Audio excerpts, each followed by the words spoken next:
Hey guys, tonight we're going to talk about the LV-119 from Spiritus Systems. It's their plate carrier. It's been out for a while now. Started out with the covert model, and then they transitioned, I believe, to overt only fronts. You can still get the covert rears or the overt rears.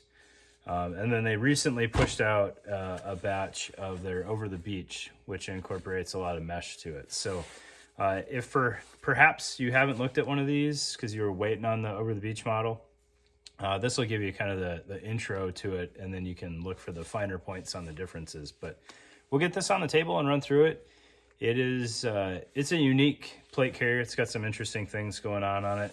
Plus it hosts the Spiritus back panels, which are arguably the best back panels out there right now. So let's get it on the table and take a look at it.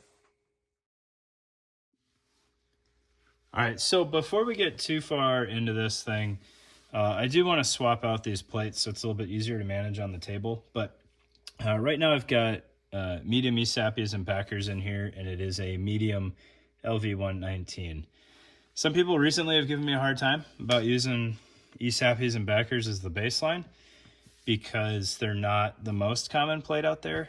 I don't think that ESAPIs are really rare in the commercial market anymore, but it's also like a known standard. All right, I could throw up, whatever Hesco, Hoplite, RMA, any other plate, right? And unless you have that plate, it's kind of not the most easy to use. But the ESAPIs are set to a pretty rigid sizing standard, so you can easily measure that out and see how it compares to your plates versus some random oddball plate.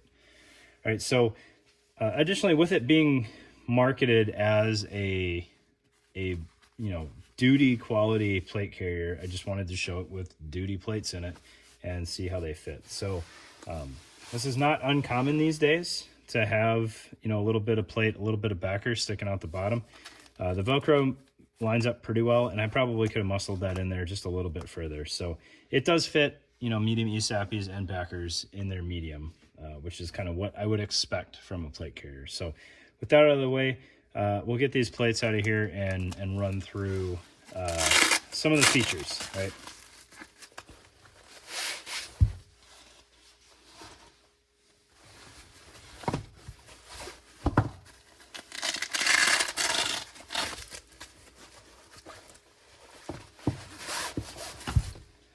All right, now that we've got plates out of the way and we don't need to deal with that obnoxiousness, let's start on the front plate bags here.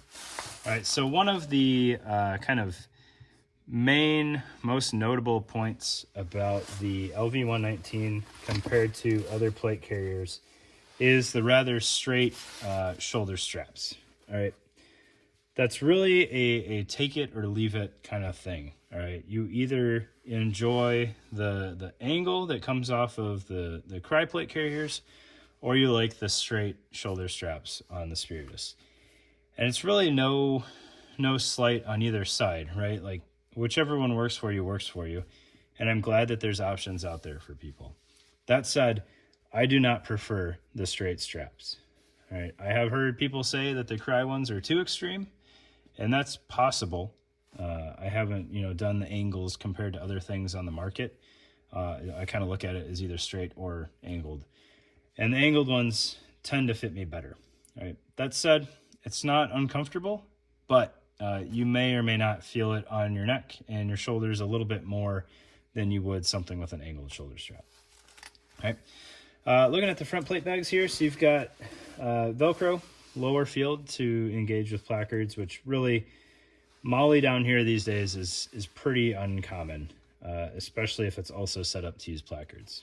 All right. So your side release buckles just kind of hang out on these straps here, which are hidden. That's kind of nice. It keeps everything a little bit more low profile and snag free. If you don't need those buckles, you can absolutely take them off and then just run an insert there or have it slick or whatever you want to do. Looking at the top, you've got 2 rows. Yep, because this is just Velcro sewn here. 2 rows of usable Molly.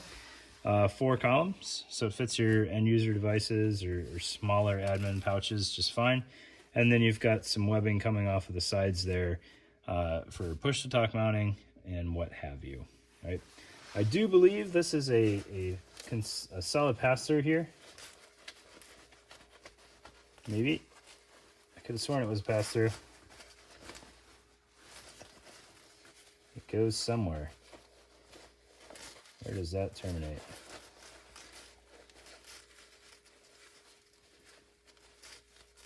Perhaps it's not, or maybe I'm just being dumb and missing it here. I'm not sure. Nope, I don't know. So comms routing, you can tuck comms in there, comms wires. It appears they have nowhere to go, though. I thought that went straight through. Somebody can correct me in the comments if they want. You know, I'm under pressure on the camera. All right, so that's kind of the front plate bag in a nutshell. You've got these two chunks of webbing coming off here, which I thought engaged with tubes, but the spacing doesn't look right there. So I'm not quite sure what's going on. That may just be for strength on the plate bag body itself.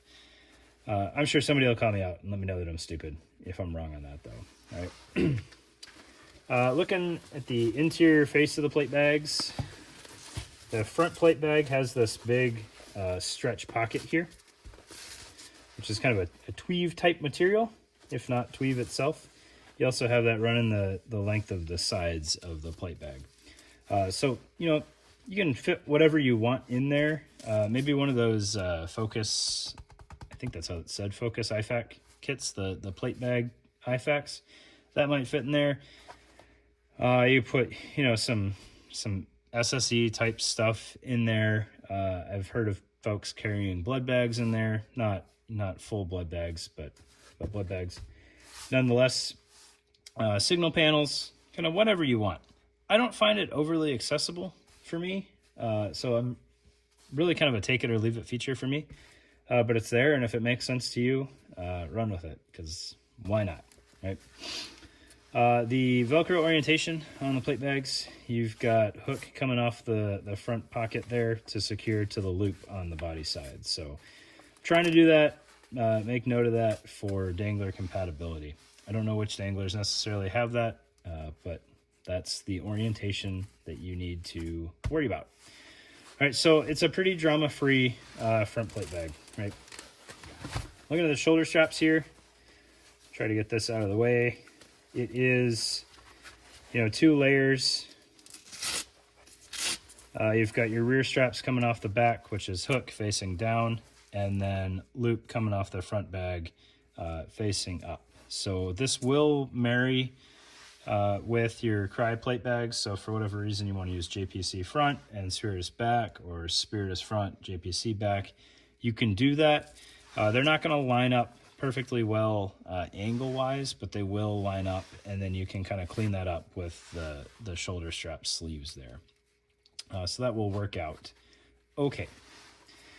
And then looking at the rear plate bag here, the rear plate bag is kind of where my opinion on this thing may differ from a lot of people. So before the back panels were available, I made no effort to get a 119. All right, I'm not a fan of this back plate bag as it sits, especially without all of the needed support. So we all knew it was coming, right? Because it had zippers on it, and the back panels were going to come eventually. But before we got to that point, it's really a fairly useless back plate bag.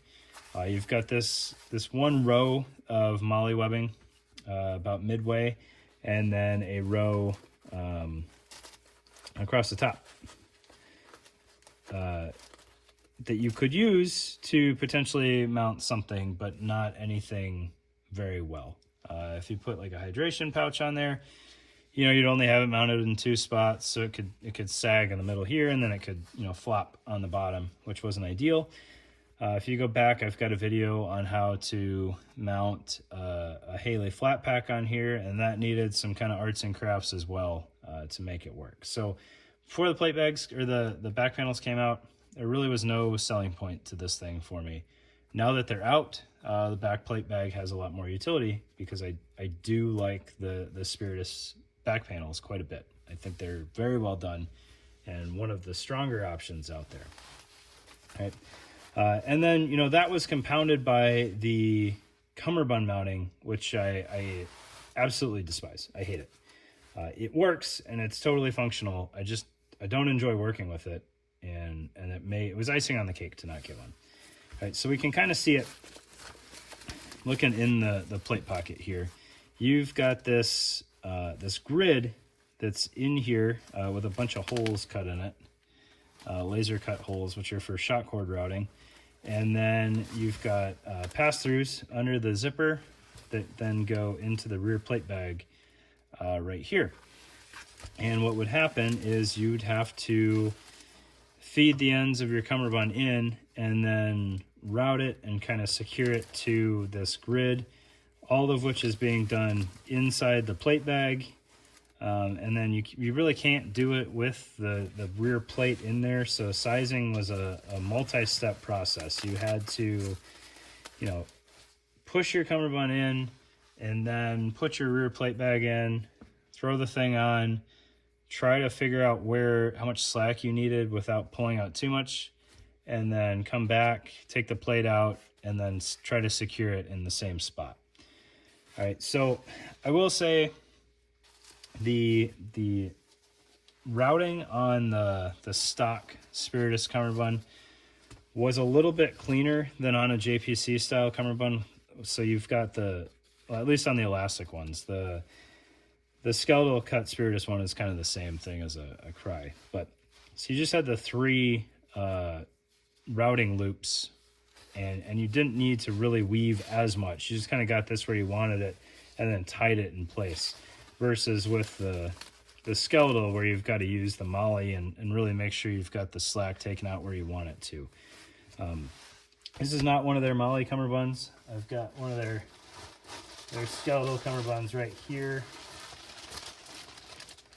for a different one that I'm putting together, but you can see it is, you know, skeletal cummerbund all the way across, and it's going to be the same pain as weaving a Cry cummerbund in there. This one is actually one of the A&A Tactical CQ cummerbunds. So that I'm not a fan of that. There's been fixes put out. So Axel just put out a panel that you could make work. You can tie it in there and then route your skeletal cummerbund and kind of tie it.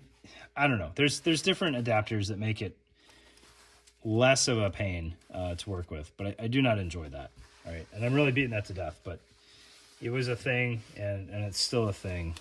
All right, and then the rest of the rear plate bag is pretty uneventful. So you've got this hole here, which I don't know, drainage, potentially running shot cord out of. I'm not really sure what the idea there is.